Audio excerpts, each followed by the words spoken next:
하나님의 복음은 오순절 성령의 역사로 말미암아 유대라고 하는 지역의 한계를 벗어나기 시작했습니다. 우주적인 복음으로 탈바꿈하기 시작한 것입니다. 복음은 지배계급인 로마인과 피지배 백성 사이에 놓여있는 권력의 장막을 무너뜨렸습니다. 복음은 헬라인과 비헬라인이라고 하는 문화의 벽도 무너뜨렸습니다. 복음은 자유인과 노예라고 하는 신분의 장벽을 무너뜨렸습니다. 복음은 성별의 차이와 지혜자와 어리석은 자의 벽을 허물어뜨렸습니다. 그러나 세계교회의 모체인 예루살렘 교회는 이 보편적인 복음을 받아들이기까지는 현실적으로 넘어야 할 과제들이 너무 많이 있었습니다. 사실 유대인들은 선민의식으로 독선과 아집으로 뭉쳐진 배타적인 민족이라 해도 과언이 아닙니다.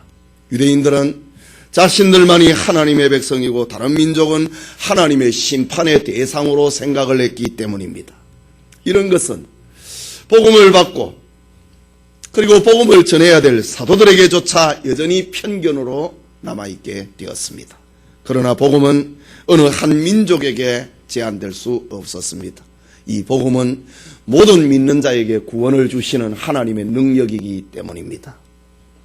오늘 우리가 함께 읽은 본문의 말씀은 기독교가 유대인의 종교라고 하는 테두리에서 세계의 종교로 발전하는 과정을 기록하고 있는 말씀입니다. 유대인들이 이방인이라고 하는 사람들에게 복음을 전하러 가야 되는데 가지 않는데 하나님께서 그 물꼬를 열고 계시는 첫 번째 사건이 바로 오늘 본문 사도행전 10장의 말씀입니다. 본문의 배경이 되고 있는 가이사랴는 갈멜살 남쪽 지중해 연안에 자리 잡고 있는 아름다운 항구 도시요, 그리고 지정학적으로 아주 중요한 도시였습니다. 주전 30년에 로마 황제의 총애를 받아서 유대의 왕이 된 헤롯 대왕은 이곳에 로마식 도시를 건설을 하고 로마 황제의 가이사의 이름을 높인다고 하는 의미로 그 도시의 이름을 가이사랴라고 명명했습니다. 로마는 이곳에 총독의 간절을 세웠고 로마의 주력 부대를 주둔시켰습니다. 말하자면 가이사랴는 로마의 팔레스타인 통치를 위한 행정 수도가 된 셈입니다. 당시 가이사랴에는 600명씩 구성이 되어 있는 5개의 부대가 주둔을 하고 있었습니다. 그 5개의 부대 가운데 4개의 부대는 로마 전역에서 보냄을 받은 군대고, 1개의 부대는 600명으로 되어 있는 하나의 부대는 저 이탈리아 본토에서 차출된 순수 로마인으로 구성된 부대입니다. 이탈리아대는 바로 총독과 총독의 관절을 호위하기 위하여서 로마 본토에서 보냄을 받은 아주 충성심이 강한 특수 부대다라고 해도 과언이 아닙니다. 오늘 본문에 등장하고 있는 고넬료는 이렇게 로마인들로만 편성이 되어 있는 이탈리아대의 백부장입니다. 100명의 대장이지요. 요즘 표현으로 하면은 한 중대장급 됩니다. 그는 로마 총독의 신임을 받는 사람이었고 로마 군대의 초급 장교였습니다. 그러나 그는 기독교가 세계의 종교로 발전을 하는데 쓰임을 받고 있는 교회사적인 인물이 되었습니다. 고넬료, 그가 누구인가? 이 시간 백부장 고넬료라고 하는 제목으로 하나님의 말씀 받고자 합니다. 첫째로 백부장 고넬료는 하나님을 경외하는 경건한 사람이었습니다. 본문 1절과 2절을 다시 봅니다. 가이사라에 고넬료라 하는 사람이 있으니 이탈리아대라 하는 군대의 백부장이라. 그가 경건하여 온 집으로 더불어 하나님을 경외하며 백성을 많이 구제하고 하나님께 항상 기도하더니. 백부장 고넬료를, 가이사라에 있는 백부장 고넬료를 이렇게 성경은 소개합니다. 당시 로마의 권세는 세계를 움직였습니다. 로마 군대는 자신들이 정복한 식민지에서 그 행패가 얼마나 심했던지 종교개혁자여 주석가인 요한 칼빈은 저들은 굶주린 늑대와 같았다. 저들은 마냥 닥치는 대로 노략질하기에 바빴으며 야수나 다를 바 없었고 저들에게는 자비심이나 종교심이 없었다. 라고 칼빈은 그렇게 당시의 로마 군인들을 주석을 합니다. 이럴 때에 가이사라의 백부장 고넬료는 세상 권세에 편승을 하지 아니하고 하나님을 경외하는 경건한 사람이었습니다. 그가 경건하여 온 집으로 더불어 하나님을 경외했다 라고 합니다. 여기 경건이라고 하는 헬라말은 유세베이아라는 말인데 바른 예배의식을 가리키는 종교적인 언어입니다. 경건이라고 하는 이 말은 하나님을 향한 두려움, 하나님을 향한 공경, 하나님을 향한 사랑, 이것이 함축이 되어 있는 단어가 경건입니다. 저 사람 경건하다, 하나님을 두려워한다 이 말입니다. 경건하다, 하나님을 공경한다, 하나님을 사랑한다 라는 말이 경건이라고 하는 말입니다. 본문의 백부장 고넬료가 로마인으로서 유대인의 하나님 신앙을 가졌다. 그는 경건했다 라고 합니다. 그가 언제, 그가 어디에서, 그가 어떻게, 그가 누구를 통하여서 하나님을 믿게 되었는지 우리는 알 길이 없습니다. 그러나 그의 경건과 그의 하나님 경외는 이미 자기 자신이라고 하는 개인의 한계를, 개인의 범위를 넘어서서 온 가족에게로 확대가 되었던 것입니다. 2절 말씀에 그가 경건하여 온 집으로 더불어 하나님을 경외했다. 또 7절에 보면 고넬료가 7절 중간에 보면 고넬료가 집안 하인 둘과 종졸 가운데 경건한 사람 하나를 불러 종들까지도 경건했다. 사실 자기의 가족들로부터 신앙을 인정받는다고 하는 것은 여간 어려운 일이 아닙니다. 한 직장에서 어떤 신자가 직장의 동료들로부터 그리고 자기의 아래 사람으로부터 윗 사람으로부터 저 사람은 하나님을 믿는 사람이다, 경건한 사람이다 라고 인정을 받는 것이 얼마나 어렵습니까? 그런데 오늘 성경에 등장하고 있는 고넬료, 백부장 고넬료, 그는 자기뿐만이 아니라 자기 집안 온 식구들 그리고 하인들과 동료들로부터도 저는 하나님을 경외하는 사람이다, 그래 인정을 받았습니다. 여러분, 저와 여러분은 직장과 가정과 사회에서 하나님을 믿는 신앙인으로 인정을 받고 있는지를 스스로 묻고 답을 해보시기 바랍니다. 교회 안에는 개인적으로 경건한 사람들이 많이 있습니다. 저 사람 하나님을 경외한다, 하나님을 두려워한다, 하나님을 공경한다, 하나님을 사랑한다. 이런 사람들이 교회 안에 많이 있습니다. 그런데 부인 혼자 잘 믿습니다. 남편은 혼자 잘 믿습니다. 혼자 잘 믿습니다. 가족이 다 잘 믿는 것은 쉬운 일이 아니라는 말입니다. 사실 남자를 제일 잘 아는 사람은 그의 부인 아닙니까?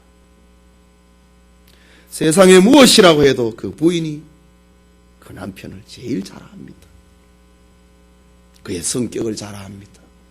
그의 취미를 잘 압니다. 그의 사생활을 가장 잘 압니다. 그렇기 때문에 부인으로부터 존경받을 수 있는 남편은 정말 대단한 남자라고 해야 할 것입니다. 대개 남자들은 집에 돈을 벌어다 주면 남편으로서 자기의 일을 다 했다고, 존경받을 일을 했다고 그렇게 생각을 합니다. 돈 갖다 주면은 그것이 존경의 대상이 되는 줄로 생각합니다. 그러나 그것은 생활의 수단입니다. 신자에게는 돈을 벌어다 줌을 통하여서 존경을 받는 것. 우리 아빠 없으면 안 된다. 우리 엄마 없으면 안 된다. 이런 존재가 아니라 마음으로부터 오는 그런 존경을 받는 사람. 신자는 특별히 하나님을 믿는 믿음으로부터 오는 그런 존경받는 사람들이 되어야 됩니다. 고넬료의 경우를 보면은 그는 부인으로부터 존경받았습니다. 어린 자녀들로부터 우리 아버지는 최고다. 우리 아버지는 진짜 예수 믿는 사람이다. 그는 부인으로부터 존경과 자녀로부터 존경과 사랑을 받을 뿐만 아니라 성경에 보면은 하인들과 그 집의 종들로부터도 존경을 받았다 라고 합니다. 여러분, 과연 여러분의 신앙으로 인하여서 여러분의 아내가, 여러분의 남편이, 여러분의 자녀들이 얼마나 많은 신앙의 감동을, 감화를 받고 있는지를 돌아보시기 바랍니다. 나로 인하여서, 나의 경건으로 인하여서 그들이 하나님을 잘 섬기고 있는지를 살펴보아야 하는 것입니다. 아니면은 나로 인하여서 오히려 그들이 시험에 빠지고 예수를 믿어도 별 볼일 없구나 라는 불신앙만 심어주고 있지는 않은지를 돌아보아야 하는 것입니다. 우리 교회의 남편들이 부모로부터 존경을 받기, 부인으로부터 존경을 받기를 원합니다.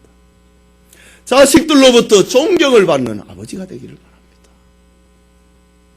부인들도 남편으로부터, 아이들로부터 경건하고 하나님을 경외함으로 사랑받는 아내여 엄마가 될 수 있기를 바랍니다. 둘째로 백부장 고넬료, 그는 많이 구제하고 항상 기도하는 사람이었습니다. 2절 마지막에 보면은 백성을 많이 구제하고 하나님께 항상 기도하더니 라고 했습니다. 당시에 유대인들은, 식민지 백성이 되었던 유대인들은 로마 관리들의 학정 속에 신음하고 있었습니다. 로마 상인들의 착취 속에 고통을 당하고 있었습니다. 칼과 창을 들고 다니는, 채찍을 들고 다니는 로마의 군인들로부터 조금만 하면은 채찍질로 당하여야 했던 것입니다. 그런데 권력과 억압의 상징인, 식민지를 다스리는 군대의 상징인 로마의 백부장이 식민지의 백성들을 많이 구제했다. 저들을 착취와 억압의 대상이 아니라 저들을 많이 구제했다. 저들에게 사랑을 베풀었다. 이 얼마나 귀한 일입니까? 고넬료는 식민지 백성들을 대변인이 되어주고 식민지 백성들을 많이 구제하고 사랑했다고 합니다. 그는 어렵고 가난하고 고통당하는 사람들에게 손을 펼치기를 주저하지 않았습니다. 여러분, 남을 구제한다, 이웃을 사랑한다, 이거 여러분 쉬운 거 아닙니다. 여러분, 요 근래에 누구를 구제했는지, 누구에게 사랑을 베풀었는지 생각해 보십시오. 쉽지 않습니다. 구제와 사랑은 액세서리가 아닙니다. 그것은 혼장도 아니고 명예도 아닙니다. 그것은 희생입니다. 그것은 사랑입니다.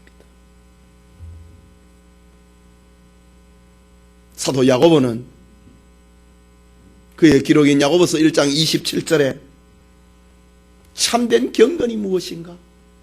진짜 하나님을 두려워하고 하나님을 공경하고 사랑하는 것이 무엇인가를 기록을 했습니다. 하나님 아버지 앞에서 정결하고 더러움이 없는 경건은 곧 과와 과부를 그 환난 중에 돌아보고 또 자기를 지켜 새 속에 물들지 아니하는 이것이라. 참된 경건, 참된 믿음, 하나님을 사랑하고 하나님을 공경하고 하나님을 두려워하는 진짜 믿음이 무엇인가? 고아와 과부를 환난 가운데서 돌아보는 사람, 그리고 자기를 지켜서 새 속에 물들지 아니하는 사람이 진짜 경건이다. 야고보는 그렇게 전하고 있습니다. 본문의 백부장 야고보는 식민지 백성들에게, 이웃에게 사랑을 베푸는 것으로 끝나지 아니하고 기도했다. 항상 기도하는 사람이었다 라고 합니다. 당시에 유대인들은 하루에 3번 기도했습니다. 아예 정해놓은 기도 시간이 3번 있었습니다. 그것이 오전 9시, 오후 3시, 그리고 하루에 해가 빠지고 하루가 시작이 되는 저녁 6시, 이렇게 3번이 유대인들의 기도 시간이었습니다. 구약 성경에 보면은 다니엘이 저 바벨론 포로지에 끌려왔어도 예루살렘을 향하여 창문을 열고 하루에 3번씩 기도했다라고 하지요. 사도행전에도 보면은 베드로와 요한이 기도 시간에 성전에 올라가다가 안전병이를 보았다, 일으켰다 라는 기록이 나오지요. 기도 시간에. 유대인들은 이렇게 사도들이든지 그 누구든지 간에 하루에 3번씩 하나님이 앞에서 자기들의 신앙을 지키기 위하여서 3차례씩 이렇게 기도했습니다. 오늘 본문에 보면은, 본문 3절에 보면은 하루는 제9시쯤 되어, 여기 9시라고 하는 말은 당시 로마의 시간인데 오늘 우리의 시간으로 하면 오후 3시입니다. 6시간 더 하면 되거든요. 9시, 오후 3시 기도 시간에 제9시쯤 되어 환상 중에 밝히 보매 하나님의 사자가 들어와 가로되 고넬료야 하니, 하나님의 사자가 들어왔다. 고넬료는 골방에서 기도하고 있었다. 오후 3시 기도 시간에, 이 말입니다. 군인의 신분으로 정한 시간에 기도한다고 하는 것이 얼마나 어렵겠습니까? 그러나 아마 그가 특수부대의 장교였기 때문에 그런 시간을 구분해낼 수 있었는지도 모르겠습니다. 어쨌든 그는 기도했다. 그의 기도 생활을 본문에 기록을 하기를 항상 기도했다라고 합니다. 이것은 기도하는 것이 그의 삶이 되었다는 말입니다. 여러분, 우리 가운데 기도 안 하는 사람 어디 있습니까? 오늘 교회에 오셔서 제일 먼저 하나님 앞에 기도했지요. 신자들은 누구나가 다 기도합니다. 그러나 정한 기도를 하는 것은 쉽지 않습니다. 그리고 항상 기도하는 것은 더 어렵습니다. 그런데 오늘 성경의 고넬료는 항상 기도하는 사람이었다. 로마 장교입니다.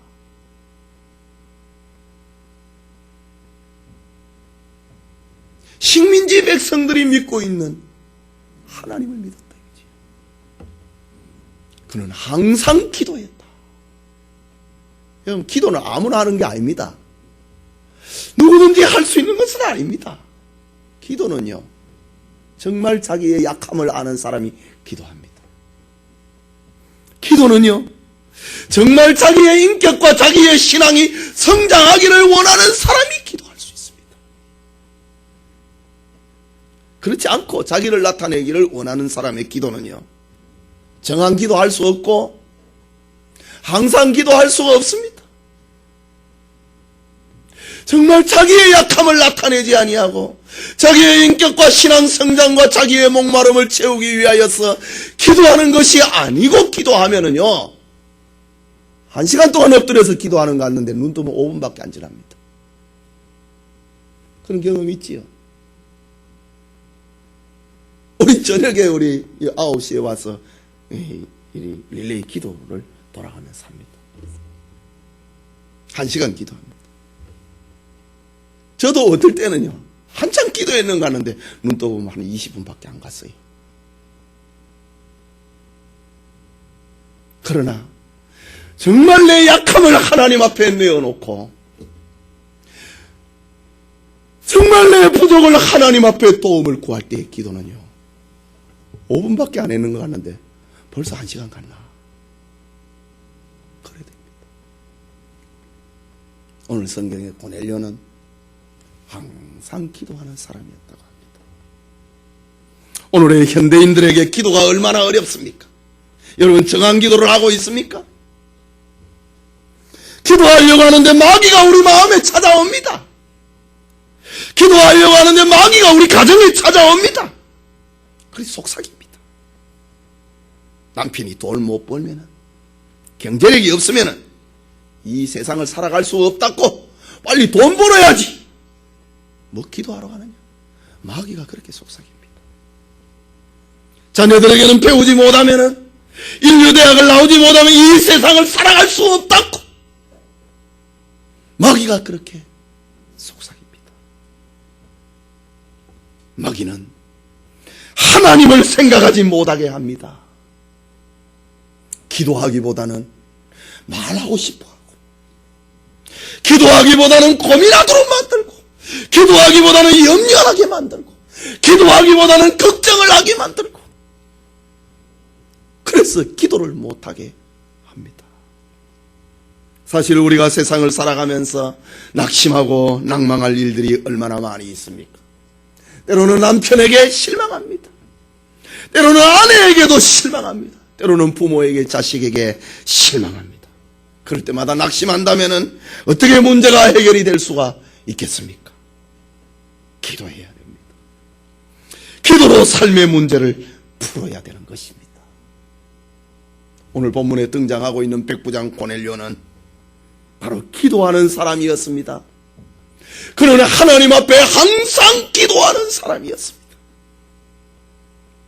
그는 하나님을 경외하는 신앙에 경건을 더하였고, 경건에 구제를 더하였고, 구제에 기도를 더하였고, 기도에 항상 기도를 더하였던 것입니다. 오늘 여러분에게 이런 은혜가 있기를 소원합니다. 하나님은 유대인과 이방인의 담을 허는데 고넬료를 사용했다고 하는 이것이 결코 우연이 아닙니다. 하나님의 이루어 놓으신 구원은 차별이 없습니다.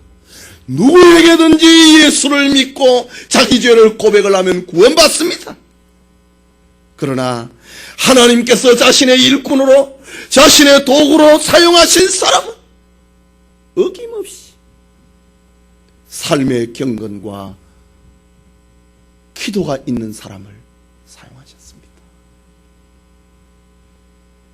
사랑이 없고 기도가 없는 사람을 하나님은 귀한 일꾼으로 사용하신 적은 없습니다.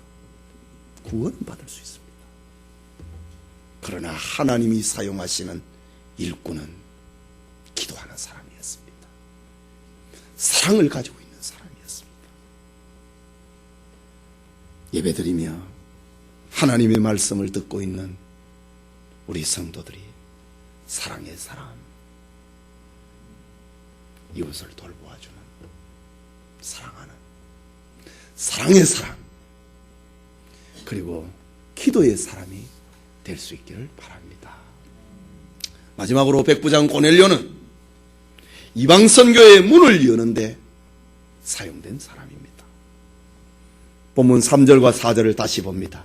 하루는 제9시쯤 되어 환상 중에 밝히봄에 하나님의 사자가 들어와 가로되 고넬료야 하니, 고넬료가 주목하여 보고 두려워 가로되 주여 무슨 일이니까? 천사가 가로되 내 기도와 구제가 하나님 앞에 상달하여 기억하신 바가 되었으니 라고 기록합니다. 고넬료는 기도하는 중에 하나님의 음성을 들었습니다. 그는 기도하는 중에 환상을 보았습니다.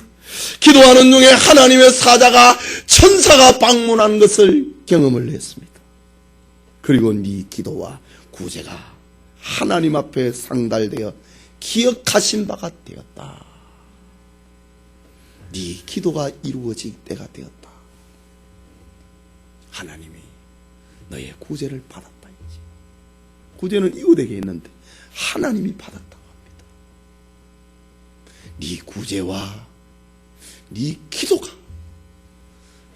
하나님 앞에 상달 도착을 해서 기억하신 바가 되었다 라고 합니다. 하나님은 고넬료의 영적 갈증이 무엇인지를 알았습니다. 영적 갈증이 있는 사람이 기도할 수 있잖아요. 하나님은 고넬료의 삶의 약함을 알고 계셨습니다. 그 약함을 하나님 앞에 풀기 위하여 도움을 얻기 위하여 기도했잖아요.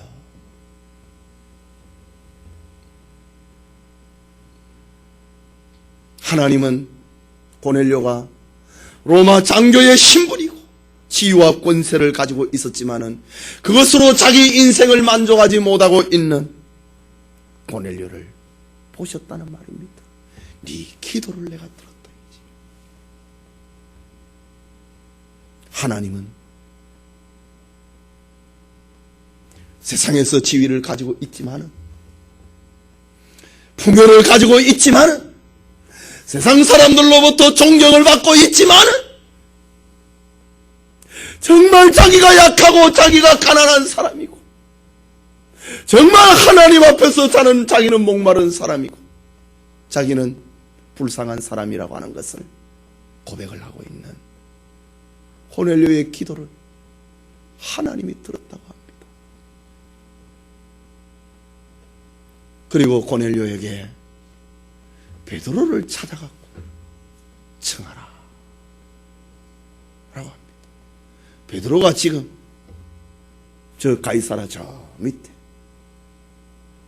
욥바라고 하는 도시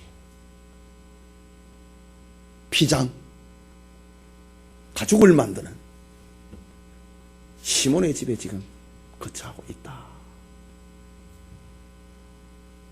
5절에서 6절입니다.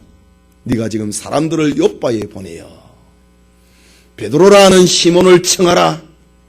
저는 피장 시몬의 집에 우거하니 그 집은 해변에 있느니라 하더라. 베드로가 누굽니까? 예수님의 12제자 가운데 가장 수제자입니다. 모든 예루살렘과 신자들을 대표하는 사람입니다. 그런데 아직까지 예수님의 제자들과 유대와 예루살렘에 있는 기독 신자들은 이방인들에게 아직 전도하러 안 갑니다. 성령이 임하고 예루살렘과 온 유다와 사마리아와 땅끝까지 이르는 내 증인이 되라고 했는데 여전히 편견에 사로잡혀갖고 이방인에게는 갈 수 없다고 하는 편견에 사로잡혀갖고 전도하러 안 가고 있습니다. 그런데 하나님이 백부장 고넬료를 찾아와가지고 저 안 가고 있다. 이방인들에게는 전도를 안 하고 있다. 하나님이 고넬료에게 찾아와고 네가 베드로를 불러라. 그러면 올 것이다. 처음에는 또 안 올라갑니다. 베드로도 9절 이후에 보면 나는 이방인들에게 갈 수 없다 이거지. 하나님이 베드로를 깨우칩니다. 내가 깨끗하게 한 것을 네가 왜 더럽다고 하느냐. 가라고 합니다.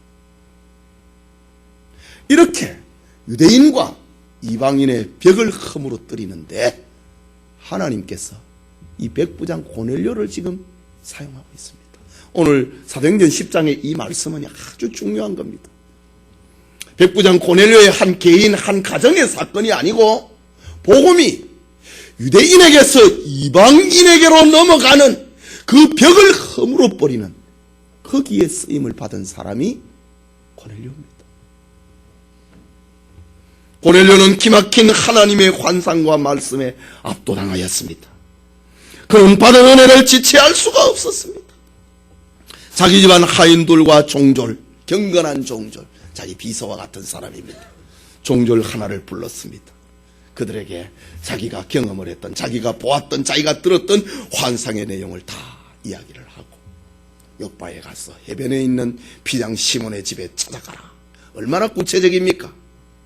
그리고 베드로를 모셔오라. 고넬료가 하인들과 경건한 종졸 비서에게 그렇게 명령합니다. 하나님은 이렇게 이방 선교의 문을 열기 위하여서 베드로를 사용하고 있습니다. 우리는 지금 하나님께서 이방인 구원의 문을 열기 위하여서 백부장 고넬료를 사용하고 있는 장면을 우리는 지금 보고 있습니다. 하나님은 자신의 복음을 예루살렘에서 온 유대로, 유대에서 사마리아로, 사마리아에서 땅끝까지로 확장시키기 위하여서 고넬료를 지금 사용하고 있는 것입니다. 순서적으로 보면은 구원의 복음을 가졌던 유대인들이, 그리고 주님으로부터 직접 명령을 받았던 사도들이, 그리고 수제자 베드로가 이방인들에게 가야 그게 정상입니다. 그런데 사도들이나 유대인들은 여전히 이방인들은 하나님 앞에 버림을 받은 자요, 로마인들은 우리의 원수다고 하는 이 편견에서 벗어나지 못하고 있습니다. 바로 이때에 하나님께서 고넬료를 사용을 하시고 이방인 전도의 문을 열게 하십니다. 그래서 나중에 사도 바울과 바나바가 그야말로 해외에 나가서 저 소아시아 지역에 가서 전도를 하고 돌아왔을 때, 보고를 할 때에 이래도 되는가? 예루살렘 교회가 종교회의를 열었습니다. 그때의 베드로가 오늘의 이 사건을 공석 앞에서 간증을 합니다. 하나님의 뜻이다. 그거 바울이 저 소아시아에 가서 교회를 세우고 신자들을 복음을 전하는 것, 그게 하나님의 뜻이다. 베드로가 결정적인 증언을 예루살렘 공회 앞에서 사도행전 15장에 가면은 그것을 하게 됩니다.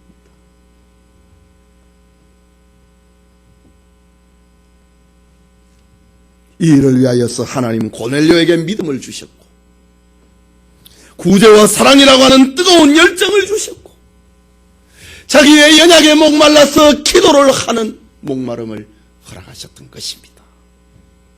그리고 천사를 보내어서 사도 베드로를 청하여서 구원의 복음을 들으라.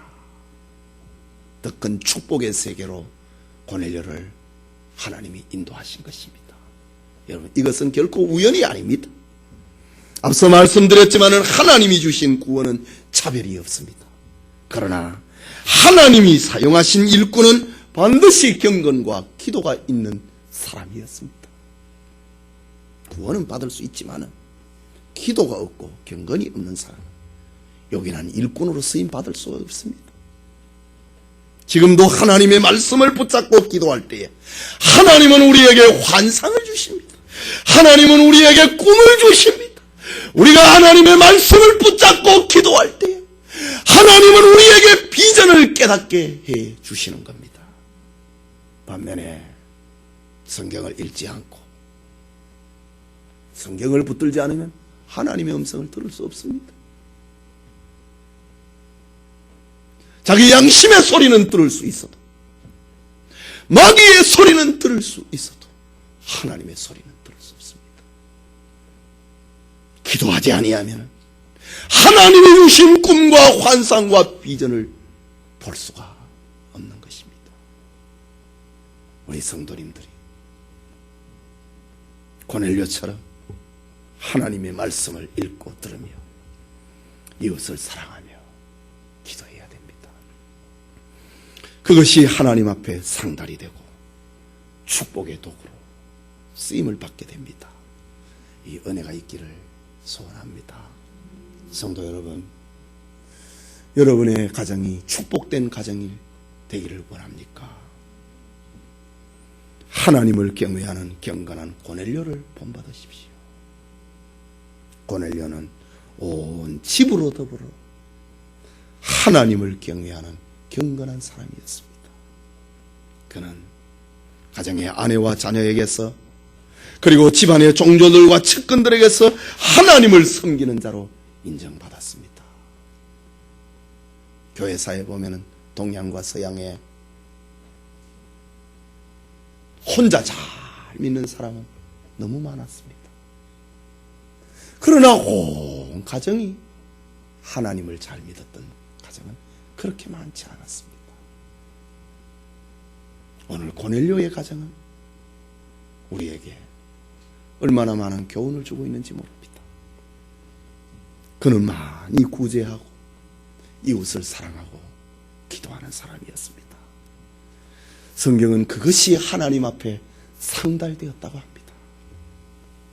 하나님의 사람들은 사랑이 있어야 된다는 말이지요. 약한 자를 도와야 된다는 말이지요. 오늘날 안타까운 것이 서로가 받으려고 하고 더 가지려고 하니 거기에 분쟁이 생기고 원망과 다툼이 일어나고 무정함, 정이 없습니다. 그런데 고넬료는 많이 기도했습니다. 항상 기도했습니다. 어쩌면 자기가 도와주었던 이름 모를 어떤 사람, 그를 위해서도 기도했을 것입니다. 그 기도 시간에 그는 하나님의 음성을 들었고 하나님의 환상을 보았고 그 기도 시간에 너의 기도와 너의 구제가 하나님 앞에 상달되었고 하나님이 기억하신 바가 되었다고 하셨습니다. 기도 시간에 요바에 있는 피장 시몬의 집에 있는 베드로를 청하라고 하는 축복의 비전을 주셨습니다. 저 유대에 있는 신자들이 사도들까지 아니 베드로까지 이방인들에게 전도하러 안 가려고 한다. 네가 이 일에 쓰임을 받아야 되겠다. 베드로를 청해서 불러라. 하나님 말씀을 들으라 라고 합니다. 우리도 고넬료처럼 경건을 회복하고 기도를 회복해야 됩니다. 정한 기도 항상 기도해야 됩니다. 오늘의 교회는 불타는 기도가 시들고 성도들의 가정에 기도 소리가 너무 잠잠하고 있지 않습니까? 여러분의 가정에 지금 기도 소리가 나오는지 자, 손 들어 보라 클까요?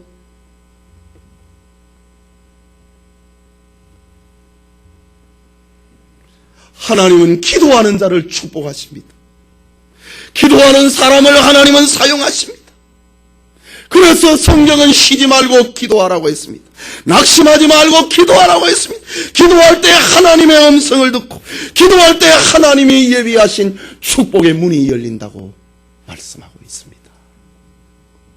고넬료는 초대교회에 유대인이 받은 복음을 이방인에게로 그리고 세계로 확장되는데 이 담을 흘고 이 문을 여는데 쓰임을 받았던 일꾼이 되었습니다.